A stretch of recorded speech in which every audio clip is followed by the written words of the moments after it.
Welcome to Blazing Balls, Saturday, May 3rd, 2025, where we blaze through today's other sports ball topics. This is the Blazing Baseball after show slash after hours.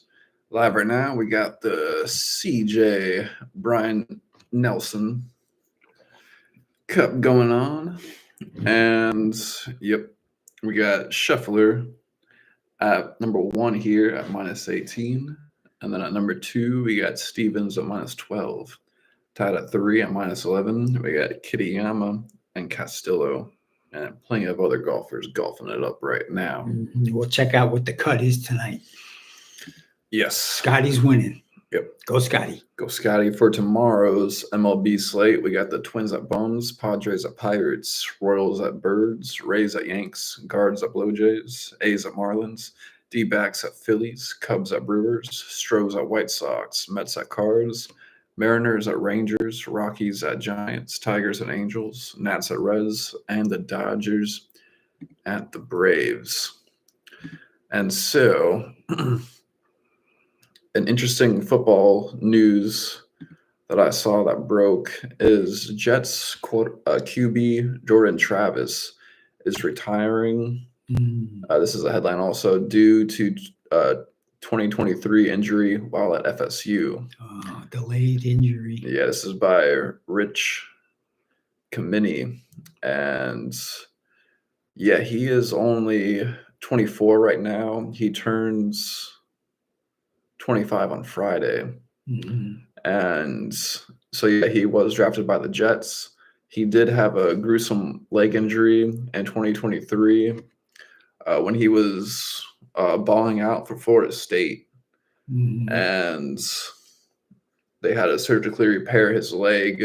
And so that whole year he was a Jet, he was rehabbing. But he has decided to retire because he is getting advice from the doctors that is the best for him. Definitely. He doesn't want to be injured for the rest of his life. Right. He's only 24 years old. Yeah. So God bless him. God bless him. It's a really difficult sport. Yeah, he is a legend. He did an amazing he had an amazing career for Florida State University, and that can never be taken away from him. Right. But it's an important story because it really highlights the brutality of football. Totally.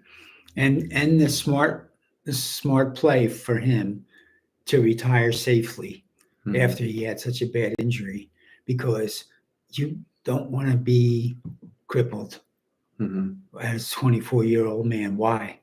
Okay, he had a great college career, and now he can retire from that and have a new life. And he could stay in football and be a coach if he wants. He could be an analyst. There's a lot of other things he could do and still be in football without getting injured. Yeah. So that's good. Plus, he's got a college education. Yeah. It says at the end here, his football career ended on a scramble against North Alabama on an apparent hit drop tackle, which is now banned in NFL. He landed awkwardly and suffered a fractured and dislocated left ankle. Weeks later, it sparked controversy. Despite an undefeated season, Florida State was excluded from the college football playoff. And that says Travis finished fifth in the Heisman Trophy voting after completing 64% of his passes with 20 touchdowns and only 2 interceptions, while leading the Seminoles to an 11-0 record. Nice. Yeah, that's incredible. Excellent. He began his career in Louisville, transferred to Florida State, and produced a 28-10 starting record. Excellent. He did great. God bless him. Hope he's all right. Yep. Yeah. And so I was looking at the draft, trying to figure out how both the Bucks and the New York Giants fared. So if we look, we can see the grades for each of the players. And Igbuka from Ohio State to the Bucks in the first round, he has an 87 grade. So we're going to look at the grading. And then they got the cornerback Morrison from Notre Dame, 6 foot 193. He got an 82 grade. Third round, they got Parrish from Kansas State, cornerback. He had a 71 grade. Then David Walker from Central Arkansas had a 62 grade, and he was the edge picker, the edge that they picked. Roberts from SMU had a 51 grade. He's 6'4", 285. O-line. Also edge. Wait a minute, hold on. Right there. He's also an edge. Oh, that's right. They picked 2 edges in a row. And then they got a wide receiver. Johnson. He has a 51 grade, and he was from Oregon. So those were the grades given after the picks. And then I was wondering what the Giants did. Okay. We also got Charlotte Sanders after that, who could be better than the other corners too. That's that definitely. drafted. Yeah, he's fantastic. Mhm. Yeah, I like him. Yeah. Okay. Yeah, Giants got Carter. He had a 94 grade. He was the top guy in the whole draft, according to the draft. Then they got Dart. He had a grade of 87 at quarterback from Ole Miss, 6'2", 223. Then they got Alexander from Toledo. He has an 88 grade. He's a defensive tackle, 6'4", 305. Then they got Scatterbo, who's the running back from Arizona State with a 76 grade. He's 5'10" and 219. He's a stocky guy. Embo was picked from Purdue, from Seattle, trade. He's 6'4", 303. OT with a 74 grade. The best pick right there. Right there. By the Giants. I think he's going to start for the Giants. Oh, he's a guard. Well, Here we go. Also we got a tight end too after him. So one of these two, I feel like, are the best picks because we need blocking. Biden, yeah, he got picked. He's got a 58 grade from Nebraska. He is 6'5", 243, and then Black was their last pick from Oklahoma State, the cornerback. He's 6 foot 190, and he had a grade of 44. So they those were the grades that were given out by the analysts from ESPN for the drafts for the Buccaneers and the New York Giants. Yep. And so, in the NBA world, exciting.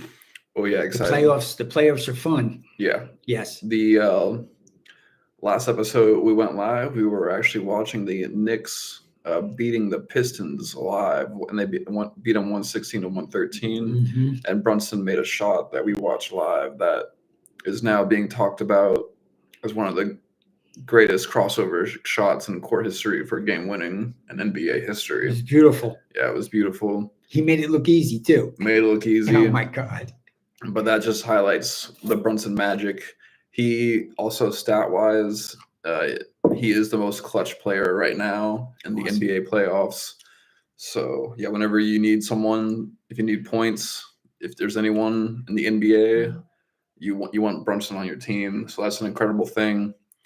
But they're going against the Celtics. Yeah, rematch of last year. Oh, boy. And, yeah, last year Celtics won it all. Yeah. And I picked them at the beginning before the season started to win it all again. But hopefully the Knicks can dethrone them. Maybe they can edge them out. It's possible because, yeah, our team definitely looks better than last year. Yeah. Like I was saying before, we got Karl Anthony Towns now.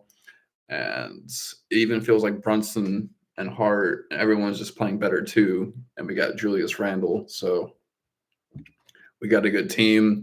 But, yeah, the Celtics – the Celtics are the Celtics, and they're definitely the deepest team in NBA. Like, if they could have their whole all-stars go down, and then they still have an incredible team still after that. They could still win it. But dude, it's crazy. Yeah, they got Tatum, they got White, they got Brown, they got Porzingis. They're super deep. Mm-hmm. Well, they're the team to beat. They're the defending champs. They got to get dethroned. Yep. Go Knicks. Go Knicks. All right. And So then, also on Thursday, we were wrong, and the Clippers stayed alive And beat the by Nuggets. beating the Nuggets 111 to 105. So that forces a game 7. And then yesterday, the Rockets beat the Warriors 115 to 107. Go Houston. They force a game 7. Very Go nice. Houston. Well, this is the best part about the playoffs, the 7th game. Mhm. There you go. That's pretty exciting. Oh, yeah. I always like to watch the second half. Oh, yeah. Because you're going to get all of the intensity in the second half. Well, really, it's the game starts in the fourth quarter. Well, there you go. But I like watching the whole second half. Yeah, same. But for game 7s, I kind of even like watching the whole game. Yeah. Well, yeah. But definitely, that's the game to watch. That's the game to watch. Yeah, Game 7 always. It's downhill from the beginning. Like it's like you have to bring the intensity because they're both trying to bring the major intensity off the beginning, and that's just competition. Yeah, because it's win or go home. This is the playoffs. That's right. It's all on the line. It's all or nothing. Yep.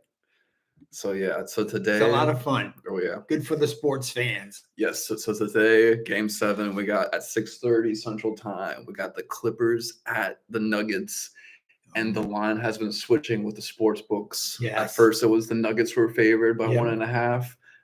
Then I saw the Clippers were favored by 1.5. It would surprise me if it's now the Nuggets again. Yep. Follow the money. Follow the money. Yeah, but we're not betting. No. Let's see if we can look it up here. Yeah.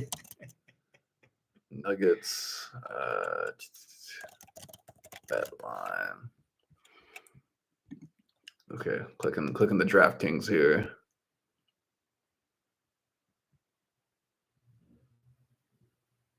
There it is.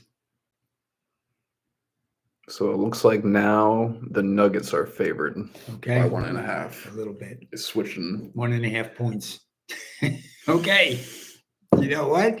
It's probably going to be 1 point. Yeah, it's going to go to overtime. Maybe. And then it's going to be a 1 point game. Well, or one basket. Yeah. Might be 2 points or 3 points, but yeah, probably. Yeah. They're going to be fighting hard. Yeah. There's no coming back. So they're going to play as hard as they possibly can the whole way with intensity, like you said. Yep. For sure. And then tomorrow, we got the Warriors at the Rockets. Go Rockets. Go Rockets. Okay. Take it to Houston. Yeah, we're in Houston. Home. Yeah, it's good. So I guess if I had to pick, I'm picking the Nuggets to win. Yep. And I'm picking the Rockets to win. I am too. Yep. Because the Rockets are home. But gotta root for them. It would not surprise me if the Clippers win. It would also not surprise me if the Warriors win. Well, I think they're going to be both close games. We'll see what happens. But Yep. And